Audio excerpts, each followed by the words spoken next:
Ciencia y Especies Invasoras y se centra en la termita subterránea de Tenerife, que es una especie que está ahora bastante en los medios, ya que estamos participando en un proyecto de erradicación de la especie en la isla y en otras islas canarias en las que va apareciendo. Un poco lo que les quería comentar, algunos conceptos y algunas ideas sobre especies invasoras que supongo que la mayoría conocerán.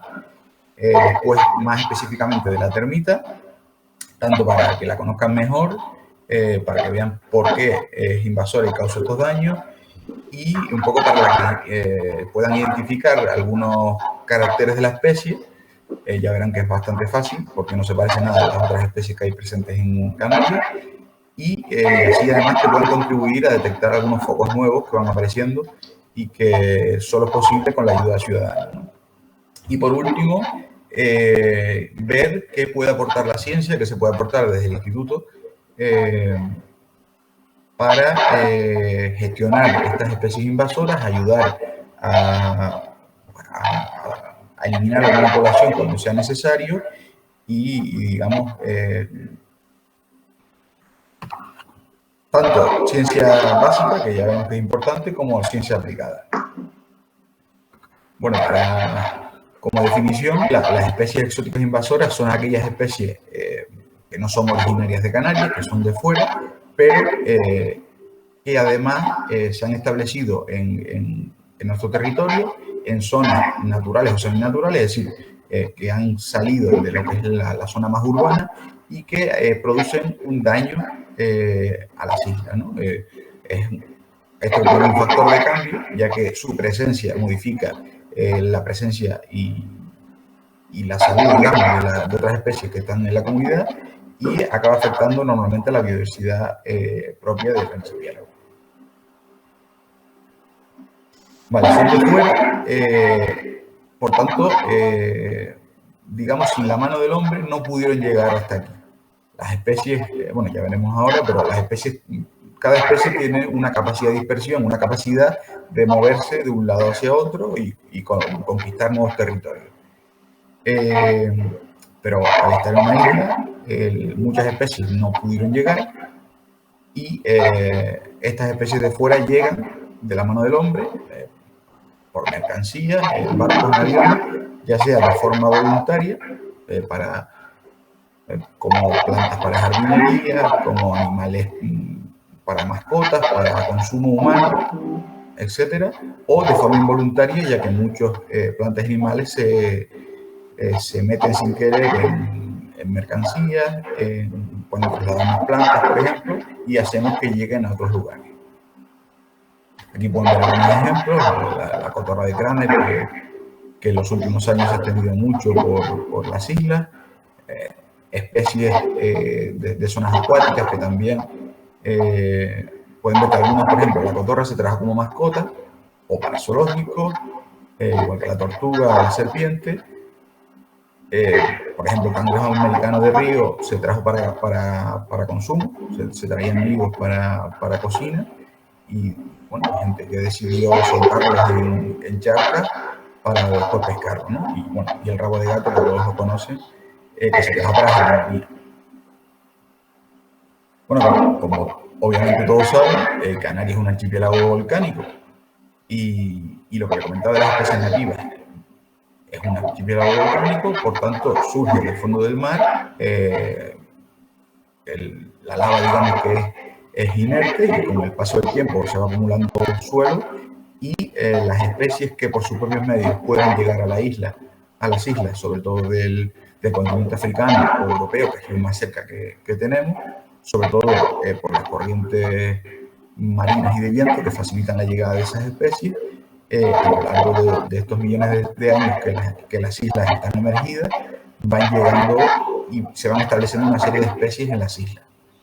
Como se habrán dado cuenta, pues las especies que tengan poca capacidad de dispersión, que no vuelen, que no tengan semillas que se las lleve el viento, que no sean de pequeño tamaño y puedan llegar con balsas de tierra, por ejemplo, en riadas, pueden llegar a las islas, no son capaces de llegar de forma natural. Por ejemplo, aunque en el continente africano hay elefantes, leones, no tenemos en Canarias porque no pueden llegar de forma natural.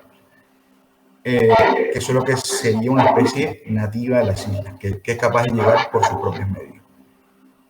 Por tanto, en las islas hay menos especies que en el continente, en una zona comparable, y hay lo que se llama nichos ecológicos vacíos, que son unas condiciones en los ambientes, en nuestros distintos tipos de hábitats, que no están ocupados por especies y que las nuevas que llegan pueden ocupar. Por ejemplo, pues no tenemos, por ejemplo, un caso muy curioso es que no tenemos insectos que se alimenten por ejemplo, de los excrementos en el ganado, ¿no? En la península muchos habrán visto que el ganado tiene una serie de insectos asociados. Aquí no llegaron porque no tenían esa capacidad de dispersión y no ocurre. Hay muchos ejemplos y muchos grupos que no pudieron llegar. Por tanto, al ser volcánicas las islas y tener ese origen hace que haya más hueco libre para que puedan ocupar las especies que vengan de fuera. Además, estamos con un clima subtropical, unas condiciones de temperatura y lluvias buenas y muy favorables para muchas especies, que lo que hacen es que al llegar, porque primero hay que llegar y después tener las condiciones adecuadas para poder mantener las poblaciones, y además de que haya diferentes tipos de hábitats. Por ejemplo, en Tenerife hay pues, hábitats costeros, de medianía, hay distintos tipos de bosques, digamos, la zona de Pinar, que tiene unas condiciones más secas, la Silva, que es más húmeda, incluso la alta montaña. Y esto hace que una especie que llega y sus requerimientos sean unos u otros, pueden adaptarse a ellos. Por tanto, esas especies invasoras que llegan, una especie de fuera no es invasora hasta que no produce el daño, pero se silvestran, se expanden, pueden ocupar diferentes zonas y acaban haciendo una serie de daño a las especies del lugar y a nosotros también, ¿no? Ya veremos adelante. Bueno, aquí, por ejemplo, las especies exóticas invasoras en general pueden causar daño o impacto sobre el medio natural, es decir, sobre la biodiversidad y los ecosistemas naturales.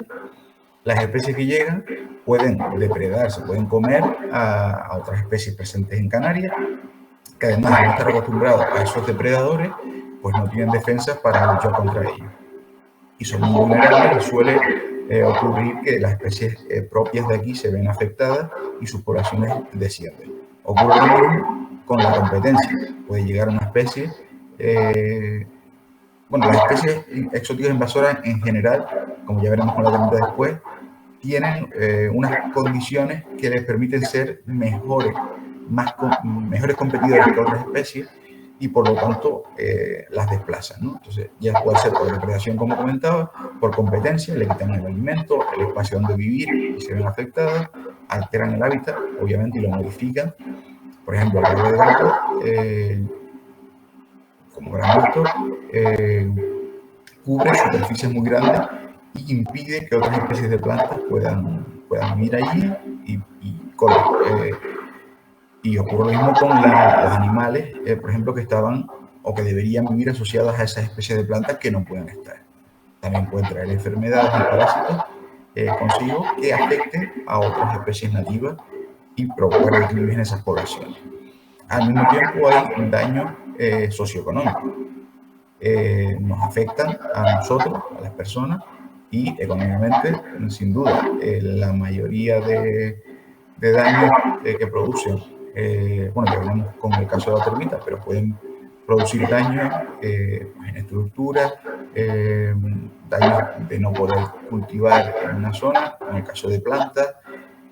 Y entonces tenemos los daños que producen y los daños daños económicos que cuesta pues hacer campañas de control, de gestión de esas especies o incluso de erradicación. Y por último, el sanitario, que en general no se cumplen para todas las especies, pero pueden traer eso, parásitos o enfermedades o ser tóxicas para el hombre. Muchas de ellas producen alergia y en el caso, por ejemplo, de la termita pueden ocasionar incluso que se pueda derrumbar una casa, un poste de luz o de teléfono o un árbol y ocasionar daños a la persona. Bien, centrándonos en la especie, en la termita subterránea del este, es una especie americana del este de Estados Unidos, se llama Reticulitermes flavipe y tiene la peculiaridad que es una termita subterránea. Supongo que muchos de ustedes habrán visto termitas en Canarias, sobre todo, ya no la termita, pero los daños que producen. Aquí en Canarias hay otra especie de termita invasora que afecta a las zonas costeras de las islas y es lo que llamamos comúnmente termita de madera seca, traza o carcoma, aunque está mal empleado el término, pero vamos, que es lo que, por ejemplo, la zona de Santa Cruz afecta a puertas, ventanas y vemos el orificio en esa madera y sale unas bolitas que son unos granos que son los excrementos de esas termitas. Eso es muy común y es otra especie, otro tipo de termitas y como veremos es muy diferente. En este caso son termitas subterráneas que, como su nombre indica, están en el suelo.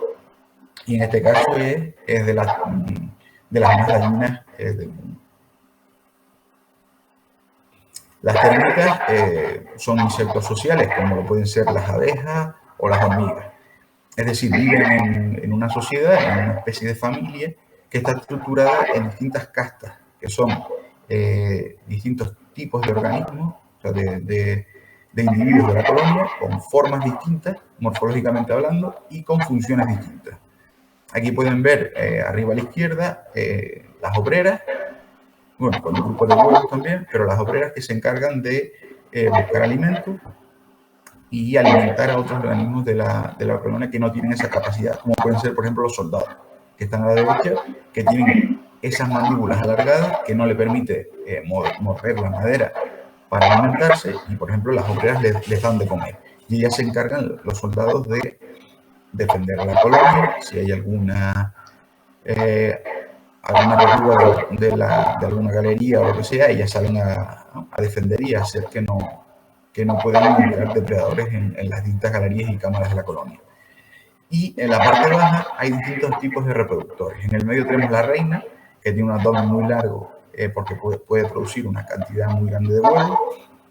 Abajo a la derecha, los reproductores primarios, que son las termitas aladas, que en una época del año, que ya veremos que es el invierno, esta especie se reproduce y produce estas termitas aladas que salen todas volando al mismo tiempo y con el objetivo de reproducirse, dispersarse y fundar nuevas colonias.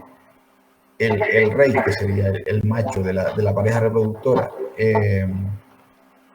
sería similar a las aladas, pero sin alas ya, y tenemos a la izquierda de abajo unos reproductores secundarios que son otros individuos tipo obreras que pueden evolucionar a reproductor sin salir de la colonia y que permite producir mayor número de huevos. Bien, como decía, es una termita subterránea. Tienen que imaginarse que cuando las vemos ya el daño es muy grande y ya tenemos afectadas maderas en superficie, pues en casas, como ven ahí, en viviendas, en árboles o en maderas que estén por el suelo, que estén muy afectadas. De resto, ellas viven en el suelo, donde tienen distintas cámaras. Ahí pueden ver una ilustración donde se puede ver la reina con huevos, larvas, el rey, que es el que se ve más oscuro, viven ahí, no salen del suelo, esos reproductores se van pues eso, reproduciendo y las obreras, con soldados también para defensa, van haciendo galerías en todas las direcciones buscando alimento. Y cuando salen del suelo, hacen también una especie de galería, como pueden ver en la fachada de esa casa, para llegar a elementos de madera que estén más arriba del suelo, como pueden ser las ventanas, las puertas o el techo. Aquí pueden ver algunos ejemplos de canales que hacen, que como pueden ver pueden ser bastante grandes.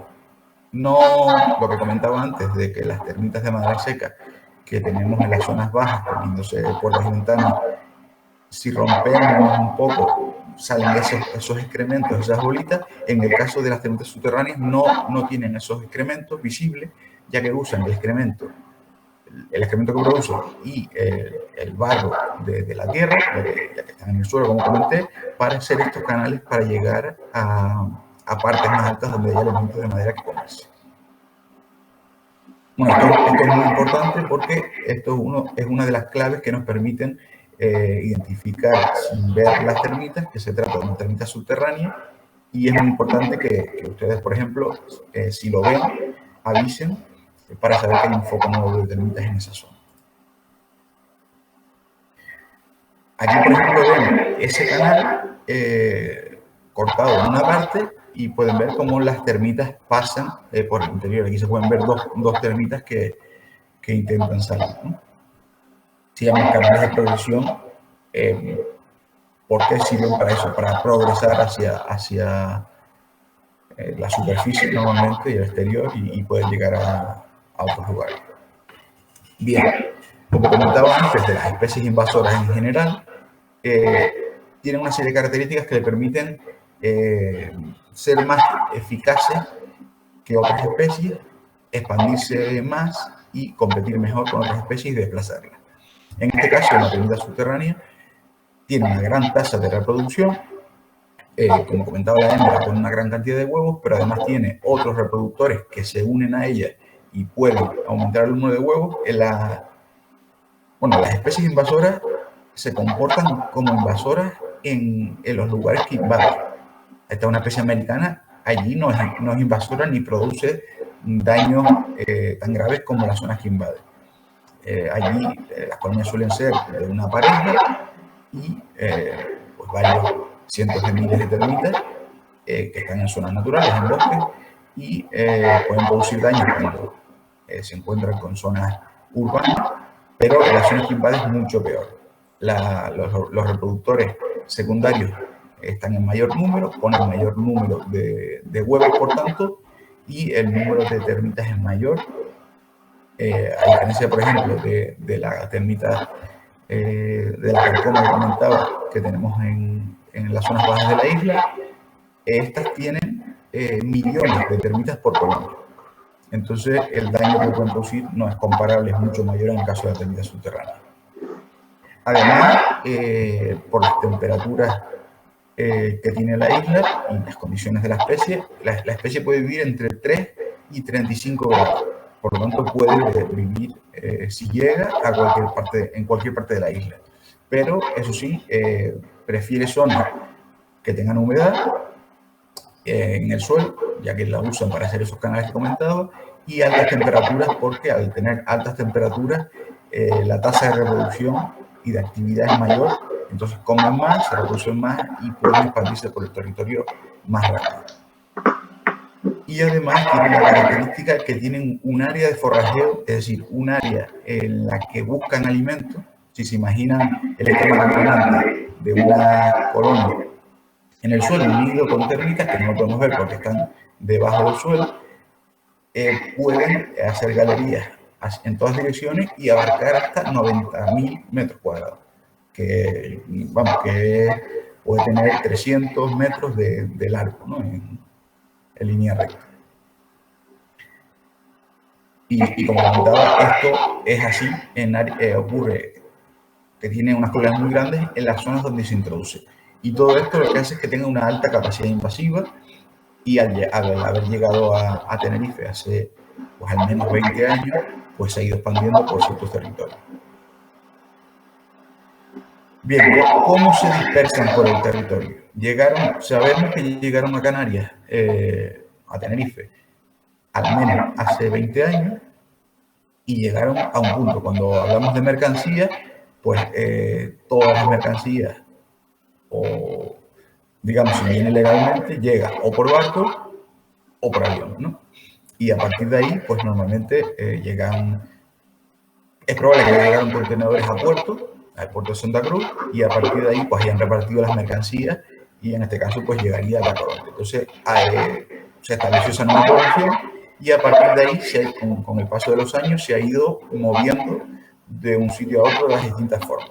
Por un lado, como comentaba, hay una fase alada, que es en invierno, y las termitas, aunque no son buenas, esta especie no es buena voladora, se puede dispersar unos 150 metros, un máximo de 400, aunque bueno, si hay viento y demás puede desplazarse más, pero en principio esta no es una forma en la que se funden colonias nuevas muy fácilmente. Esta especie ha apostado por sus características de especie subterránea y entonces se va moviendo por el suelo, y a medida que se alejan, esos reproductores secundarios, por ejemplo, pueden separarse del anterior y formar una nueva colonia. Vemos un esquema, esto que pone aquí nest, que son nidos o colonias, que pueden estar interconectados unos con otros, y si, por ejemplo, hay una división porque se pone un muro de unos cimientos de una vivienda, o porque se añade algún producto que elimina las colonias de una zona, pues se separan esas colonias y cada una, digamos que se va moviendo a su lado y tenemos colonias nuevas. Y por último, la parte más preocupante es el transporte involuntario por el hombre. Entonces, en la zona que hay colonias, estas termitas se encuentran en el suelo, en madera, ya sean maderas que estén por el suelo, y en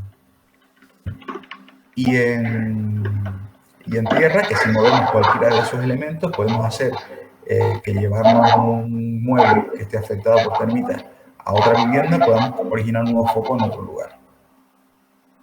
Esto es un ejemplo de lo que es la fase alada.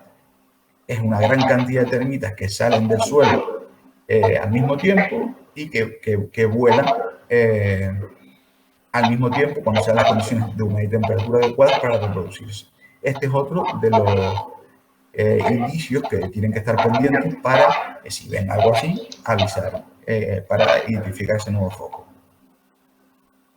En cuanto a las preferencias tróficas, lo que digo, se alimentan de madera porque lo que consumen en realidad es celulosa, que es uno de los componentes principales de las células vegetales. Entonces prefieren madera muerta, pero también se comen árboles o plantas vivas, normalmente entrando desde el suelo por las raíces. Por lo tanto, no nos damos cuenta de que está afectado por termitas hasta que pasa mucho tiempo. Como otras especies invasoras, causa daño a muchos tipos de alimentos. Por un lado, al medio ambiente, porque afecta a plantas nativas, pero también produce daños en viviendas, en elementos de mobiliario urbano, el interior de las casas, por supuesto, puertas, ventanas, cualquier mueble. Este es un ejemplo de los canales que hace para, en este caso, una casa abandonada, por eso se ven muchos canales, porque no los limpiaron.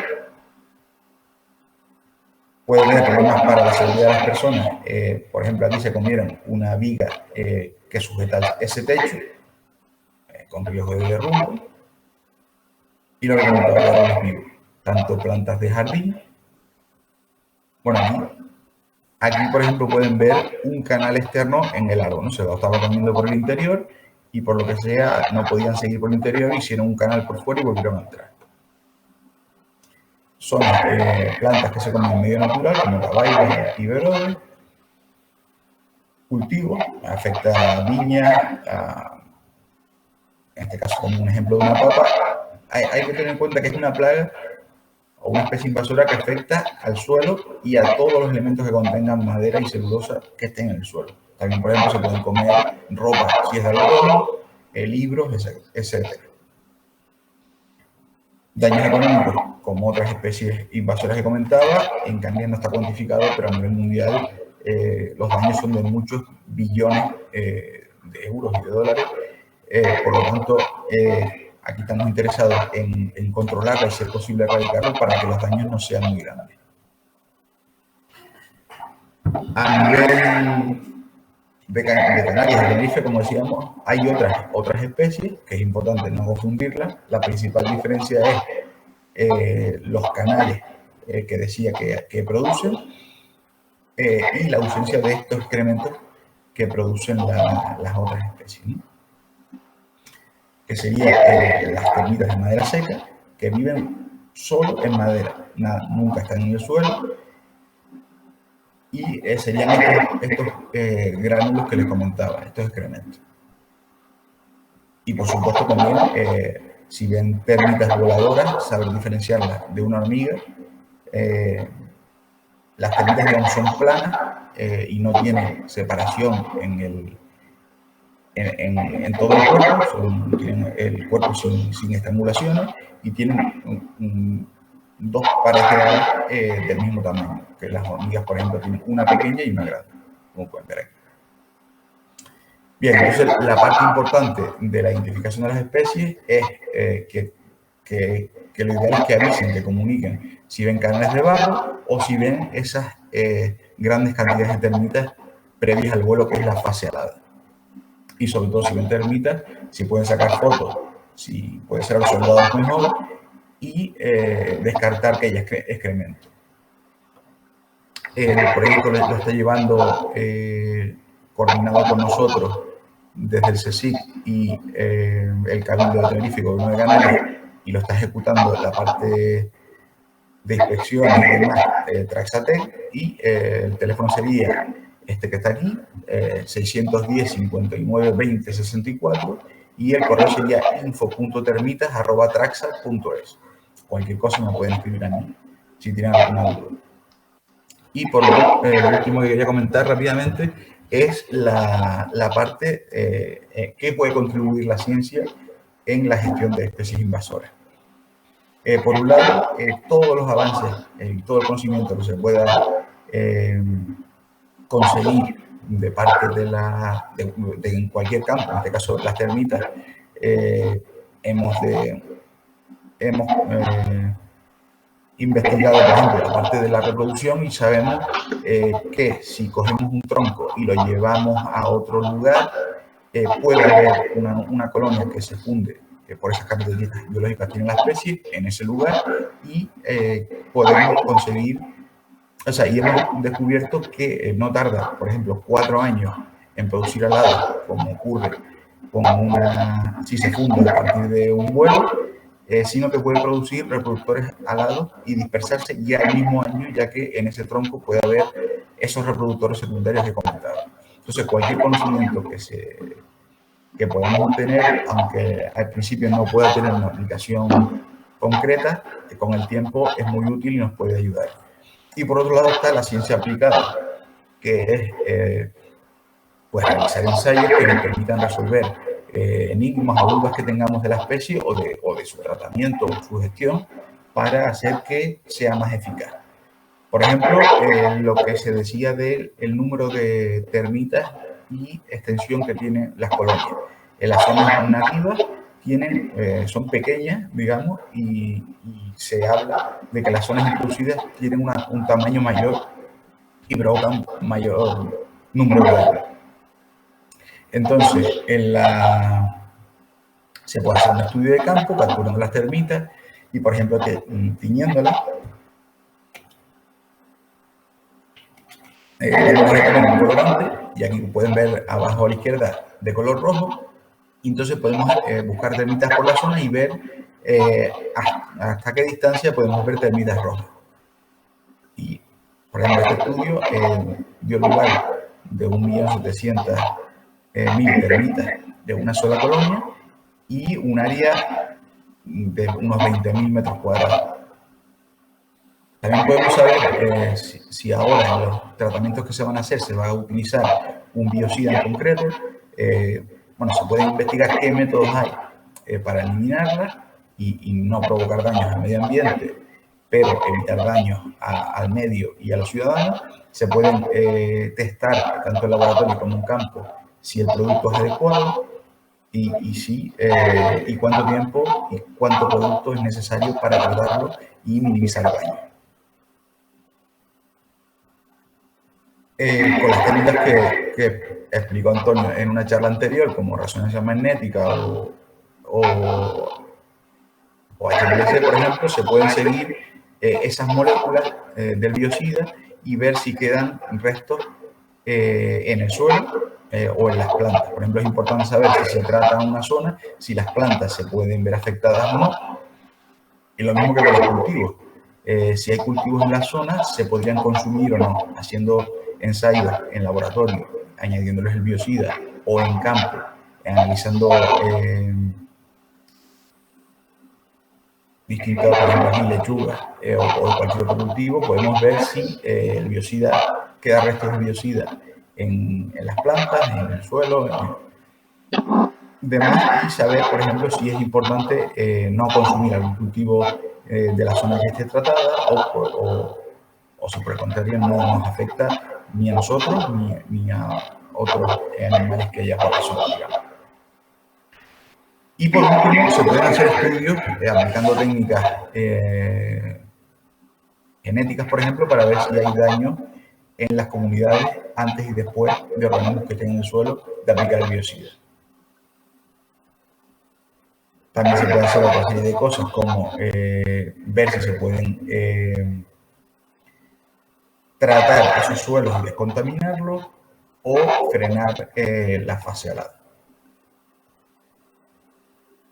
Básicamente era un poco lo que quería comentar.